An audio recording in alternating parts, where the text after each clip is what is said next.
Kita ketahui bahwa kemajuan teknologi membawa pengaruh besar dalam penyebaran informasi. Nah, Sobat Baper sekalian, supaya tidak salah persepsi, yuk kita diskusi dengan para ahli di Baper, bincang asik seputar kanker.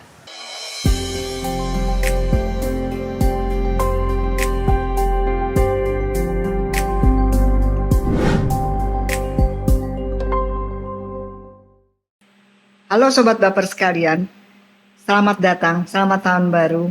Kembali kita jumpa di dalam bincang asik seputar kanker. Kali ini kita akan memperingati Hari Kanker Sedunia. Kita tahu Sobat Baper sekalian bahwa Hari Kanker Sedunia atau yang kita kenal sebagai World Cancer Day diperingati di seluruh dunia untuk meningkatkan awareness masyarakat akan penyakit kanker setiap tanggal 4 Februari di setiap tahunnya. Nah, untuk kali ini sangat beruntung sekali kita mempunyai seorang tamu, seorang yang cantik, adalah Mbak Endah. Ibu Endah Dharma Putra. Sobat Baper sekalian, ketahui bahwa Ibu Endah Dharma Putra adalah istri almarhum Bapak Ghafur Dharma Putra yang merupakan Duta Besar Indonesia di Ukraina yang diangkat oleh Presiden sejak November 2021. Dan Bapak Ghafur almarhum benar-benar luar biasa sekali. Kita ketahui pada saat itu ada intervensi dari Rusia ke Ukraina, bagaimana mencekamnya keadaan mungkin hingga saat ini ya Bu Endah ya. Masih. Dan bagaimana perjuangan Bapak Ghafur menyelamatkan, mengevakuasi masyarakat Indonesia yang ada di Ukraina agar keluar dari medan peperangan. Selamat datang Mbak Endah, apa kabar? Baik, Luar biasa sekali. Alhamdulillah, terima kasih. Saya sudah bisa berbincang-bincang dengan Prof Tati di sini. Baik. Lama sekali kita nggak jumpa ya Prof. Iya, sejak kejadian seperti itu ya. Iya. Baik, Sobat Baper sekalian, Mbak Endah, saya manggilnya adalah Mbak Endah. Boleh ya Mbak Endah? Boleh dong. Mbak Endah ada bersama kami saat ini adalah untuk sharing bagaimana pengalaman beliau dalam merawat almarhum Bapak Ghafur dan memerangi penyakit kankernya. Baik, Mbak Endah, bisa memperkenalkan diri. Baik, nama saya Endah Ghafur Dharma Putra. Saya istri almarhum 9 bulan yang lalu beliau sudah tidak ada. Dan beliau terdeteksi kanker sarkoma, Prof. Ya, sarkoma waktu itu awalnya sebenarnya operasi dulu, ternyata ditemukan pada saat suami saya check up, ditemukan ada benjolan, ada tumor di atas anak ginjal. Lalu sudah selesai dioperasi oleh dokter-dokter yang hebat di Kencana. Setelah itu sudah oke. Tapi dari hasil biopsinya. Itu tahun berapa ya Mbak? Itu tahun 2020 kalau saya nggak salah. Ya, 2020. Bulan-bulan ini Prof, kalau saya nggak salah sekitar bulan April. Bulan April. Bulan April. Lalu setelah operasi hasilnya karena waktu itu pandemi. Iya, pandemi banget tuh ya waktu pandemi itu yang hebat yang lagi sekali. Heboh ya, Delta ya. Iya, Delta. Nah, pas mau operasi itu pun saya juga sebenarnya, aduh perlu nggak ya operasi, perlu nggak ya? Tapi karena dokter tapi waktu itu belum ada gejala apa-apa ya Mbak? Nggak ada gejala apa-apa dan alhamdulillah tuh suami saya tuh rajin sekali check up. Every year tuh pasti annual check up semuanya dan tidak pernah ada masalah apa-apa. Jadi semuanya bagus, kolesterol, tensi dan sebagainya semuanya bagus. Nah, pada saat ditemukan tumor itu, dokter langsung bilang ini lebih bahaya daripada COVID. Akhirnya dokter juga menyarankan untuk segera operasi, walaupun itu sebenarnya juga agak tertunda, Prof, karena saya sih terus terang yang masih bener nih harus operasi dan waktu itu Prof Agus bilang kalau operasinya itu sekitar 5-6 jam. Aduh, saya dari situ aja udah lama sekali. Tapi akhirnya diputuskan untuk operasi segera Dan pada saat operasi itu selesai, sudah, lalu hasil dari biopsi itu sempat dikirim ke Singapura, Prof.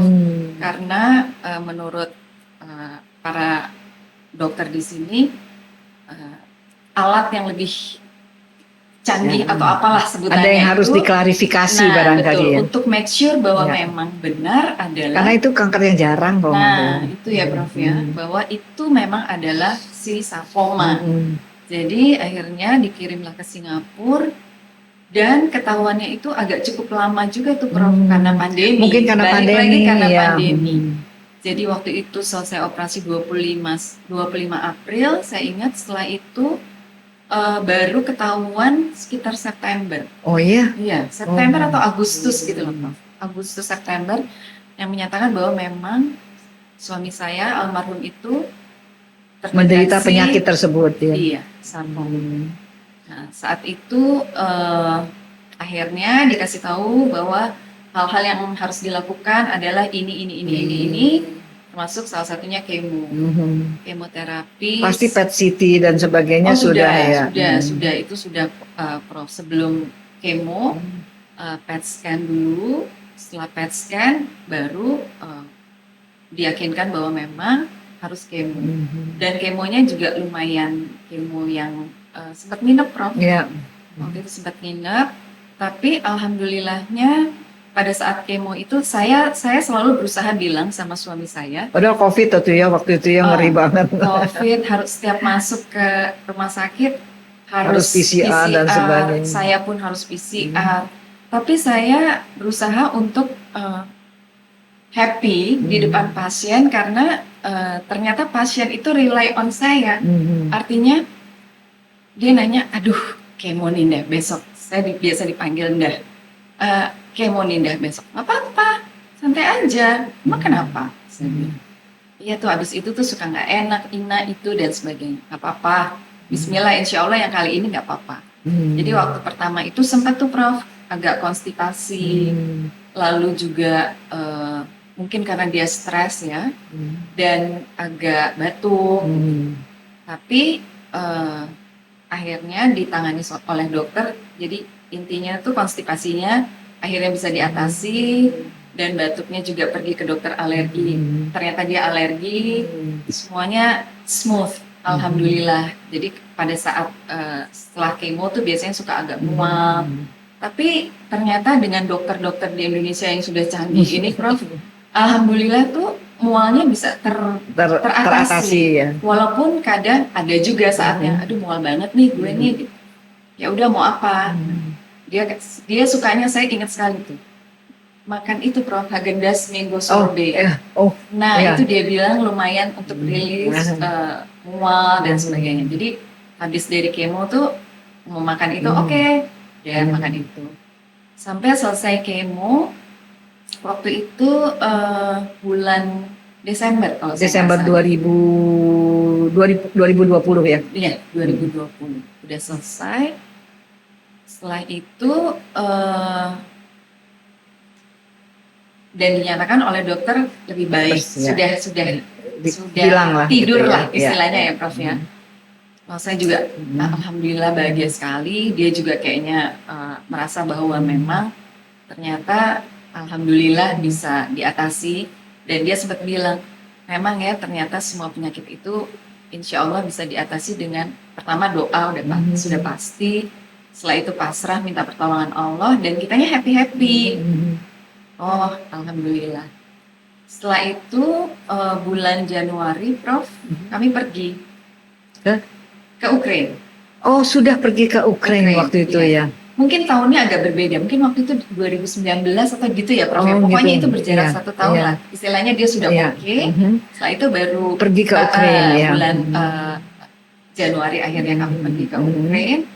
Nah rupanya di Ukraina itu mungkin kondisinya juga cukup memang berat untuk pada waktu itu sudah terjadi konflik belum di Ukraina? Waktu baru datang belum. Oh belum. Ya. Waktu baru datang belum. Tapi ternyata semakin hari semakin memanas, semakin tegang dan kami dari suami kebetulan yang bertanggung jawab di negara Iya. tersebut, menyiapkan semuanya dengan Jakarta juga untuk program kontingensi segala macam, lalu bagaimana kalau terjadi ina itu dan sebagainya. Waktu itu nggak ada gejala apa-apa ya, nggak ada ada. keluhan apa-apa Nggak ya. ada, nggak Jadi ada. benar-benar Dan dia benar-benar fit full sehat. ya. Iya. Dan itu juga Prof, dari mulai dia terdeteksi itu, dia memang waktu itu mungkin karena stres dan sebagainya itu agak turun.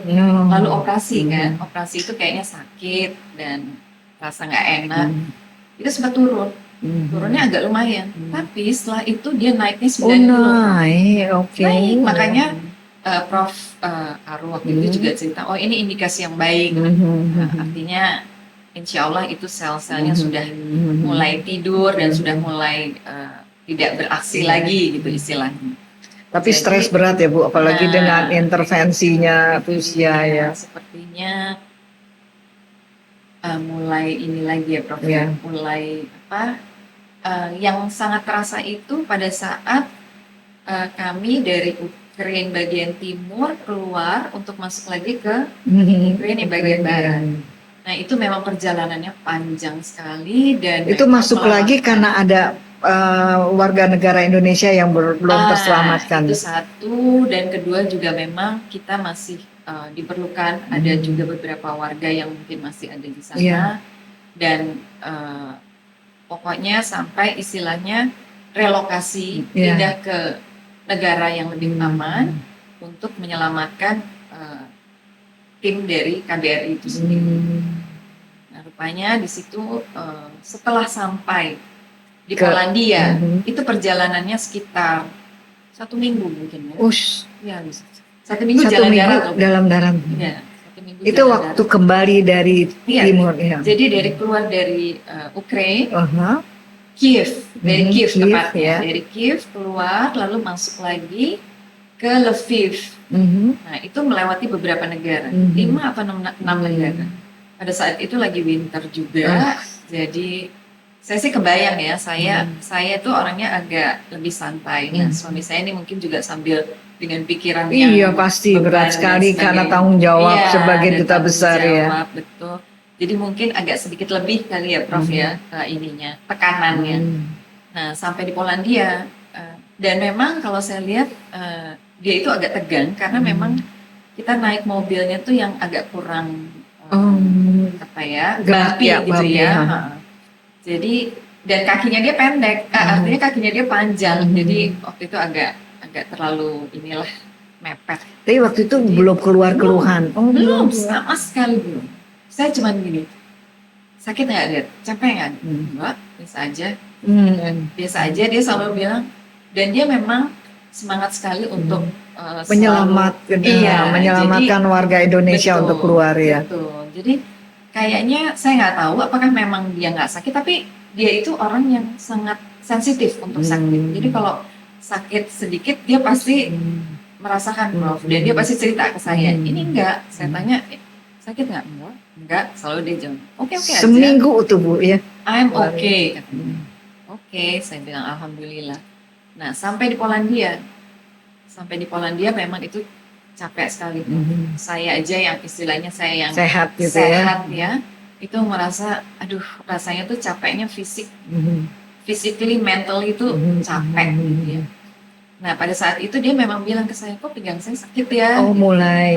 Di situ dia mulai terasa, kok pinggang saya sakit ya? Oh ya udah ke dokter sih. Dokter lah dibantu sama di Polandia dibantu sama, jadi KBRI punya dokter inilah ya, dokter keluarga lah istilahnya yang bisa membantu. Lalu dikasih seperti obat painkiller tapi yang ringan sekali. Terus dia bilang lumayan sih, tapi nggak 100% hilang, masih ada sih cekot-cekotnya. Oke deh, ya udah istirahat sampai saya suruh tidur segala macam. Setelah itu, nah yang mulai terasa pada saat di Lviv. Nah, mau masuk ya? Iya, pas sudah sampai nih Prof. Oh sudah masuk. Sudah sampai di hotel segala macam. Pas dia turun, dia bilang, sekarang kok sakitnya agak lumayan ya. Terus saya nggak terpikir penyakitnya dia itu. Terpikir, ya? Saya nggak terpikir sama sekali karena saya cuma berpikir dia kecapean dan memang pada saat itu ya kita kurang minum, Ya. kurang makan, jadi Ya, ya musim mungkin- dingin pula, musim ya. dingin pula, juga mungkin nahan-nahan pee segala Ya. macam ya Prof. Jadi saya pikir itu.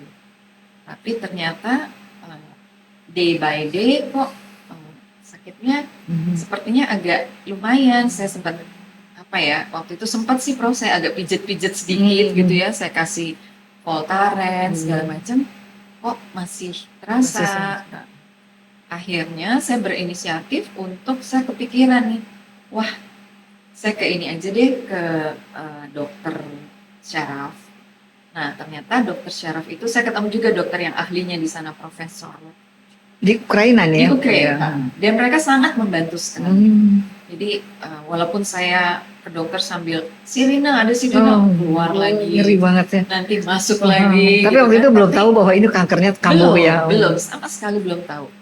Tapi si profesor ini nanya, ada riwayat sebelumnya ya. Lalu ya akhirnya saya cerita, dia juga cerita, sempat disuntik Prof sama si profesor saraf ini, dan dia berkonsultasi dengan dokter onkologi di sana.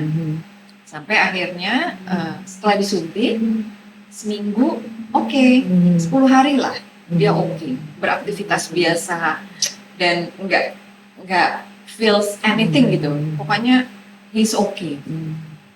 Sampai akhirnya saya bilang alhamdulillah ya dokternya oke. Ternyata Prof setelah selesai itu 10 hari dia ngeluh lagi, sakit lagi. Nah si profesor syaraf ini langsung bilang ke onkologi aja deh. Dari onkologi itu sempat ya diskusi, ngobrol. Jadi di tengahnya ada apa namanya Sirina segala itu melakukan balik keluar, nanti masuk lagi. Tapi mereka itu sangat respect dengan suami saya karena mereka merasa bertanggung jawab oleh ini ada manusia dari negara lain nih gitu. Jadi si dokter-dokter dan profesor dari rumah sakit onkologinya Ukraina itu ini sekali care sekali gitu, sampai perlu obat apa. Nah waktu itu suami saya pas habis, memang saya akan pesan belum habis tapi akan habis Pablo apa ya target itu ya. Lalu dicarikan sama mereka, dicarikan sampai akhirnya ini buat kamu aja, yang tadinya cuma 1 dikasih 2. Udah dari situ ternyata balik lagi ke dokter syaraf. Dokter syaraf bilang ini terakhir saya bisa membantu kamu karena saya akan keluar dari Ukraina. Jadi nanti kamu kalau masih sakit lagi, better you go out from this country. Gitu dia bilang, karena saya juga takutnya nanti kamu malah semakin gak enak. Karena saya juga terus terang belum tahu ini apa. Belum tahu ya waktu itu belum tahu Prof, belum tahu, dan saya juga nggak berpikir bahwa, balik lagi saya tidak berpikir itu adalah kanker. Iya, si timbul lagi. Akhirnya sudah sampai getting worse sampai akhirnya jalannya agak sulit. Tapi dia tetap masih bekerja tuh ya. Masih semangatnya luar biasa, dan dia pikir, dia bilang enggak, ini gue cuma kecapean, saya cuma kecapean, jadi nggak apa-apa. Dia tetap jalan, kita cari makan sama-sama dengan teman-teman orang-orang KBRI ya. Setiap hari itu kita pasti keluar, entah pagi, siang, malam tuh pasti, kalau nggak ada meeting pasti keluar makan sama-sama, karena di hotel nggak ada makanan kan. Jadi kita cari makan. Oh, tinggal di hotel ya? Di hotel, Prof. Oh, karena bukan di rumah KBRI? Oh, nggak ada. KBRI kan di Kiev yang tadi kita sudah keluar. Oh gitu ya. Jadi di Lviv itu kita stay di hotel. Oh gitu. Tapi di dalam Ukraina? Di dalam, masih di Ukraina, tapi di bagian yang lain, di bagian barat. Iya. Nah, Lviv itu jadi banyak istilahnya asosiasi internasional, itu semuanya stay di situ karena mereka merasa daerah itu lebih aman. Ya, jadi kami pun akhirnya stay di Lviv sambil menunggu yang akan keluar juga. Nah, setiap hari saya lihat kok tambah buruk, tambah sakit ya, kok tambah sakit ya. Saya bilang, ya udah deh, kita coba lagi ke dokter onkologi lagi. Tapi balik lagi, dokter onkologi bilang kita nggak bisa mendeteksi itu secara detail karena mereka sedang perang. Dan rumah sakit itu pada dasarnya tutup, Prof. Luar biasa ya.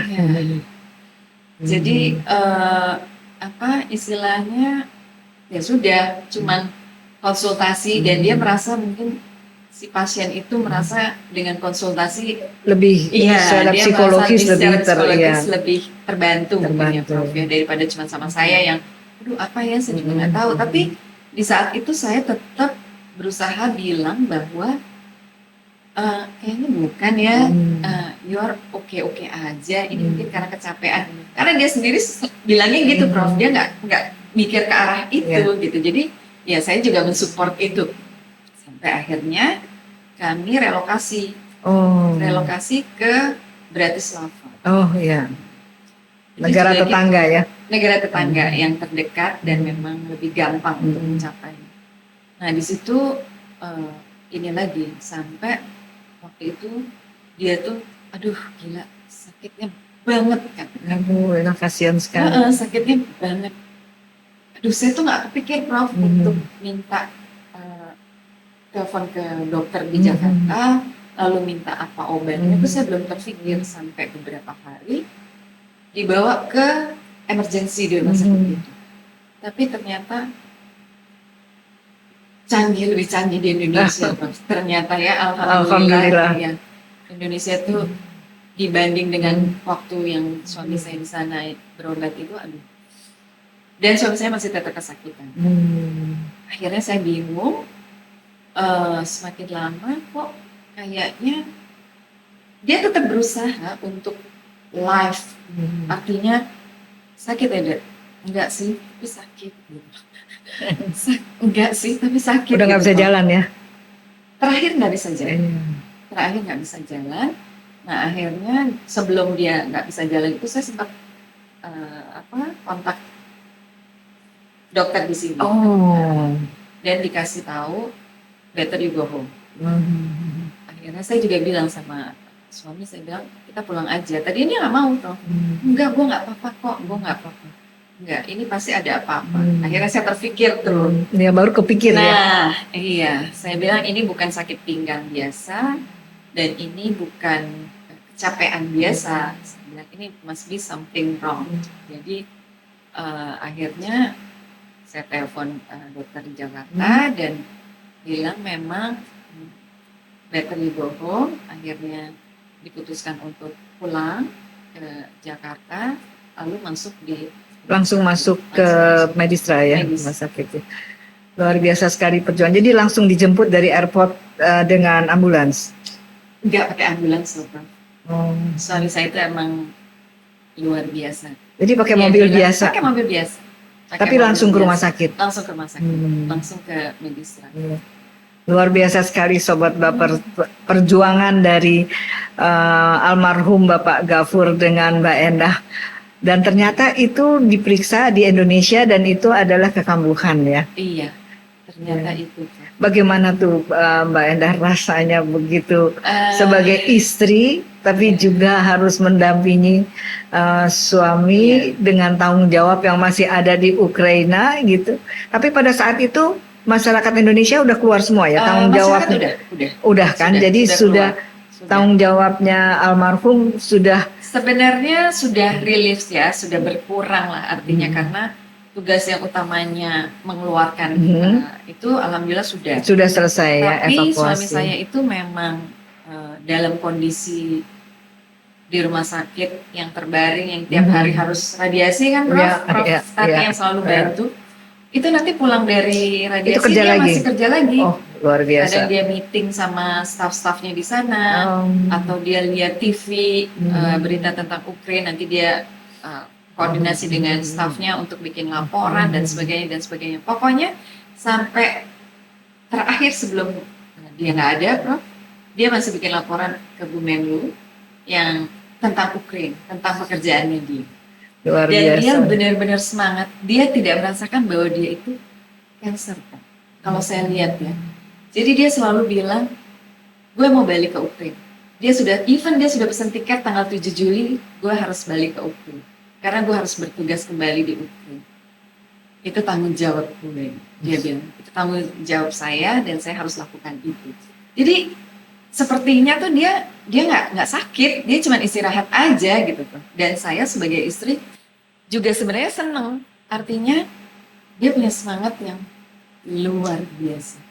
Dari mana tuh datangnya semangat ya Bu ya? Itu Apakah yang, bukan dari Mbak Endah sebagai istrinya itu luar dia. biasa sekali? Karena sobat baper sekalian, saya mendampingi Mbak Endah dengan almarhum dan saya melihat ada sesuatu yang hambatan-hambatan yang Mbak Endah rasakan dalam mendampingi almarhum, apalagi mengetahui bahwa sakit gitu, Iya, sakitnya cancer gitu. Sebenarnya sih iya Prof ya, hambatannya ada. Tapi mungkin karena si pasien ini luar biasa, semangat sekali, jadi saya tuh kayaknya tuh hanya tim hore yang yes, you are okay, you will be okay, you will be fine, we pray a lot, God will help us. Saya tuh selalu gitu, that semangat ya, lo harus semangat, Allah pasti bantu. Allah pasti kasih jalan. Contohnya saya bilang, kayak di rumah sakit kalau radiasi itu selalu dapat treatment yang luar biasa. Artinya, oh ya memang Prof Tati selalu, oh ya ini Pak Gafur, ayo anak-anak dibantu gitu kan. Prof itu buat dia luar biasa sekali kan. Artinya dia dapat bantuan dari semua tim Dari medis tim, ya yang sepertinya itu memacu semangatnya dia jadi untuk lebih jadi semangat. Sampai saya sendiri juga sebenarnya agak amazed juga ya Prof ya. Dia tuh memang luar biasa. Kalau saya lihat mungkin itu yang harus dimiliki oleh para pasien yang memang terdeteksi penyakit itu. Jadi saya juga melihat dia tuh nggak seperti yang sakit atau kesakitan. Ya saya ketemu kan. Iya kan Prof, nanti cerita. Walaupun sakit, sebenarnya sakit kan, tidak bisa bergerak juga, tapi pembicaraannya, sikapnya benar-benar positive thinking gitu. Rasanya tidak ada negative thinking di almarhumnya pada saat itu. Ya. Betul, saya juga akhirnya saya pikir, oh mungkin ini yang akhirnya membantu dia. Dan membantu Mbak juga sebenarnya. Iya, sangat membantu saya juga untuk selalu support dia walaupun di dalam hati kecil sedih pasti ya, luar biasa ya. Tapi Mbak Endah luar biasa, saya tidak pernah melihat Mbak Endah ya tampak selalu ceria. Tapi itu kan ada sesuatu yang usaha ya Mbak ya, bahwa tidak mau terlihat sedih di depan ya. Betul, karena kalau habis ada dokter visit gitu ya Prof, terus dia gini, gue tuh sakit apa sih? Kayaknya yang waktu itu kambuh ya, dia nanya kan. Tahu ya. Kayaknya waktu itu kambuh ya. Sepertinya begitu, tapi kan kita semua sedang berusaha. Yang paling penting adalah si pasien. Pasien harus semangat, benar-benar semangat untuk bisa sembuh, saya bilang. Yang pasti doa itu pasti, saya bilang. Jangan pernah lupa untuk itu. Even saya, anak-anak semuanya selalu bilang, anak-anak kebetulan waktu itu jauh kan, Prof. Tetap berdoa untuk Dedi. Dan dia selalu bilang, jangan lupa ya doain Dedi ya. Dedi perlu doa dari kalian. Oh iya Dad. Anak-anak juga selalu bilang seperti itu.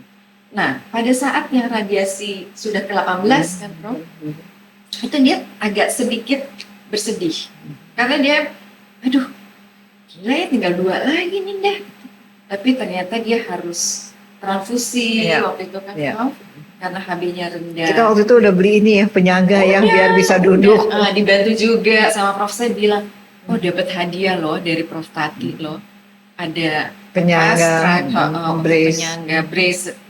Terus dia bilang, oke, alhamdulillah. Ya udah nanti aja, diambilnya nanti aja habis Lebaran karena kan memang itu lagi Lebaran, pas Lebaran. Iya, makanya susah belinya waktu itu. Iya.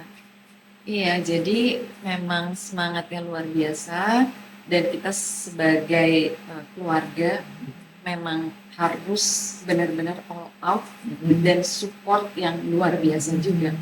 Walaupun sedih pasti ya Prof ya. Tapi ya sementara di ini dulu, disimpan dulu. Walaupun setelah itu anak saya jauh, tapi saya kasih tahu dia bilang, Dedi ini kayaknya kondisinya agak kurang baik. Dia cuma bilang itu doain ya. Kalian nggak usah pulang. Masih gitu loh Prof. Oh ya. Kalian nggak usah pulang. Dedi akan sembuh. Insya Allah dengan doa kalian, insya Allah Dedi sembuh. Saya tanya anak-anak bilang enggak Mam, aku pulang. Nah, saya sedih. Akhirnya mereka pulang.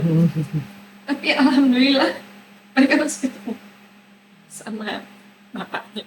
Masih ketemu ya? Masih ketemu sekitar 5 hari deh Prof. Oh iya waktu itu.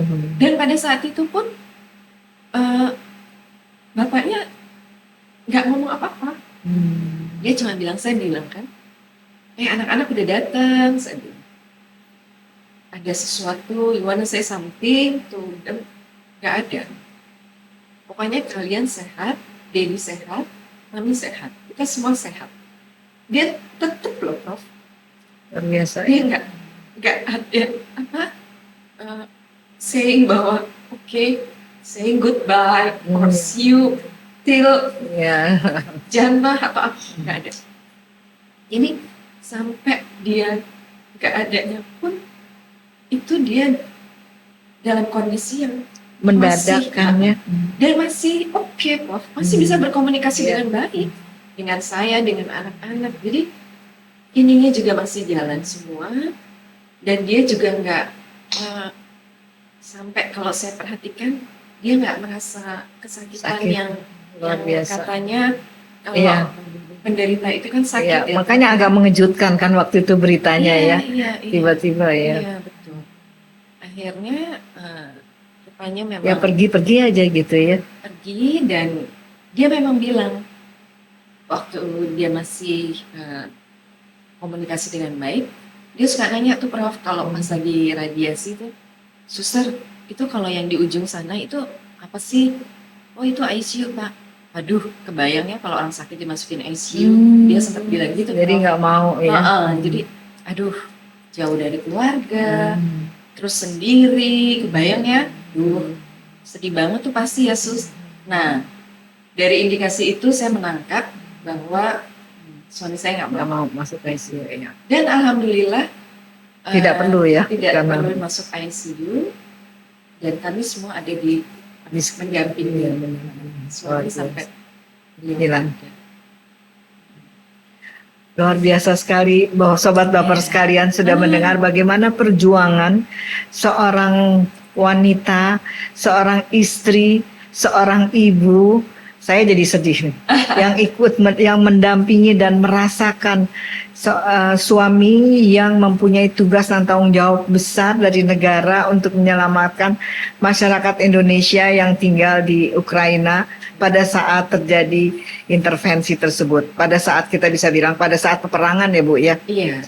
Pada saat peperangan tersebut di mana akhirnya keadaannya semakin, gejala-gejalanya semakin meningkat, tentunya sangat sakit yang dirasakan, tentunya Mbak Endah itu sangat galau ya Bu, pasti di dalam hati ya. Tapi karena dia saya nggak sakit, gitu. Cuman kan saya bisa melihat body language-nya dia, lalu body language tapi dia sendiri, si pasien sendiri bilang enggak apa-apa, sakit sedikit gitu. Dia selalu bilangnya gitu. Jadi nggak pernah yang aduh gitu-gitu tuh enggak tuh Prof. Alhamdulillah. Makan semuanya mau, dan dia juga tahu bahwa memang dia butuh itu gitu. Jadi makan, minum vitamin, minum apa yang disaranin oleh dokter di sana, itu semua dia lakukan. Cuman ya memang itu tadi, rupanya Allah berkehendak lain, lebih sayang kepada Pak Iya. Gafur dibandingkan kita semua barangkali ya. Jadi pilihan. Baik sobat baper sekalian, kita lihat bahwa memang dalam merawat seorang pasien kanker, apalagi pasien tersebut adalah orang yang sangat kita cintai gitu loh, tidak mudah dan luar biasa sekali. Dan kalau kita mendengar dari cerita Mbak Endah itu sangat terbantu oleh pasiennya sendiri yang sangat tegar. Jadi luar biasa sekali kita bisa mendengar bagaimana pengorbanan dan perjuangan dari almarhum Bapak Gafur Dharma Putra sebagai Duta Besar Indonesia di Ukraina, usahanya dalam menyelamatkan seluruh masyarakat Indonesia yang ada di Ukraina untuk keluar dari Ukraina tanpa memikirkan apa yang dirasakan, yang ternyata itu adalah kekambuhan dari kankernya. Iya, sepertinya awalnya sepertinya enggak ya, Prof ya, tapi ternyata setelah seperti itu ya. Diperiksa dengan detail. Pemeriksaan, ya. Jadi pada saat itu almarhum datang dikirim dari rumah sakit untuk mendapatkan pengobatan terapi radiasi dan itu sudah dijalankan dengan sangat baik sekali dan Mbak Endah, istri beliau mendampingi dengan sangat tegar tanpa pernah memperlihatkan. Sekarang kelihatan, waktu itu nggak pernah loh. Dan saya tahu bahwa itu adalah semangat dari Mbak Endah untuk mencoba mengalirkan energi positif ya Prof ya, supaya mengalirkan energi positif Sobat Baper sekalian. Iya betul, karena itu ternyata diperlukan oleh si pasien. Dan juga anak-anak juga melakukan hal yang sama. Anak-anak tuh setiap hari, ayo Dad, Daddy oke kok, Daddy masih itu Daddy masih bisa kerja, masih ini. Oh iya Daddy oke gitu. Jadi si pasien merasa bahwa ya gue sakit tapi I'm okay gitu. Itu yang saya lihat sih Prof ya.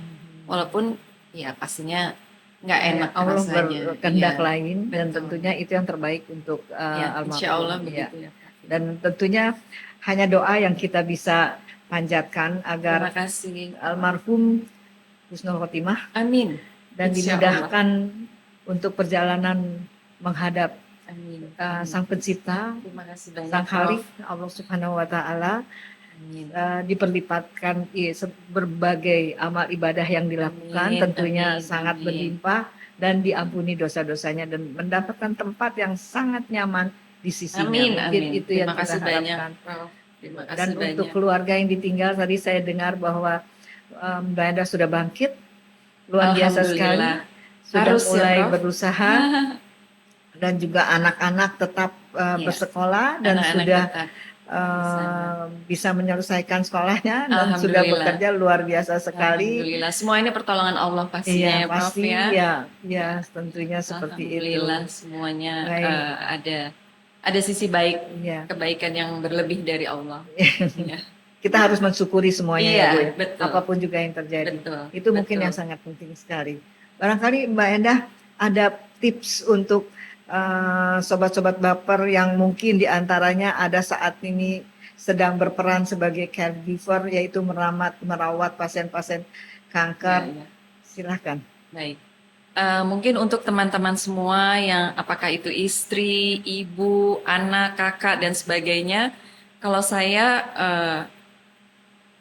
kasih ada sedikit message yang saya mau sampaikan. Intinya itu kita bantu si pasien all out dengan hati senang, dengan hati gembira, walaupun pastinya capek, tapi tetap di depan mereka kita tetap ceria, tetap menampakkan bahwa oh you are okay, you will be okay, pray a lot dan selalu berpikir positif, mengalirkan energi positif ke pasien itu sendiri.